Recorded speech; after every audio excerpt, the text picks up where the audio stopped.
Victoria Azarenka has spoken out on her 2013 Australian Open semi-final controversy as she expressed sympathy for Novak Djokovic in Melbourne.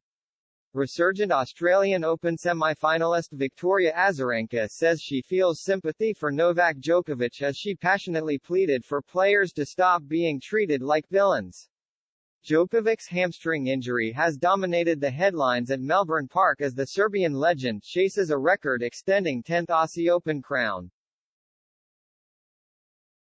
But the 35-year-old, now the overwhelming favorite to win the tournament, has been accused by critics of exaggerating the extent of his injury troubles. The fourth seed has raised doubts over his fitness after wearing heavy strapping on his left leg and taking medical timeouts in his second and third round matches. But Djokovic has still stormed through to a 13th quarterfinal in his most successful Grand Slam and lost only 4-5 games as he crushed home hope Alex de Minaur on Monday. Djokovic had said he was an easy target to be the villain after commentators questioned an innocuous bathroom break earlier in the tournament. And after cruising through to the last 8, he hit back at his critics, telling Serbian media that only my injuries are questioned and that he doesn't need to prove anything to anyone.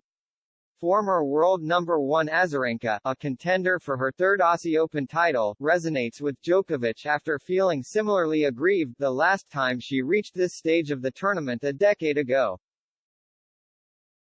"We are regular human beings that go through many, many things," she said. "I can resonate with what Novak said the other day. There is sometimes, I don't know, an incredible desire for a villain and a hero story that has to be written.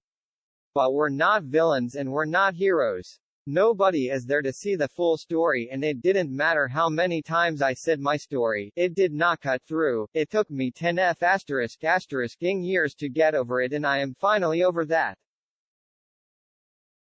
Belarus star Azarenka was caught in her own gamesmanship scandal in her Melbourne semi-final against Sloane Stephens in 2013. The 33-year-old took a controversial medical timeout at a key stage of the match after suffering a panic attack, but was accused of cheating, as she left the court immediately after wasting 5 match points, before returning to book her place in the final. And she has now opened up on how she even started to doubt herself amid huge backlash after the incident, which she has now put firmly behind her. "I've been called that I am cheating, that I am faking, that I was trying to throw people off their game," she added. "It's everything that is so wrong about my character if somebody actually knows me. At some points I've heard that she has this thing that is bad or this thing is bad. At some point you're like, really? Am I? Those doubts starts to creep in. Now I just don't care. I am more and more confident in what I know about myself, and I am at peace with that. Those comments, judgments, they're there. I notice them, but I don't care.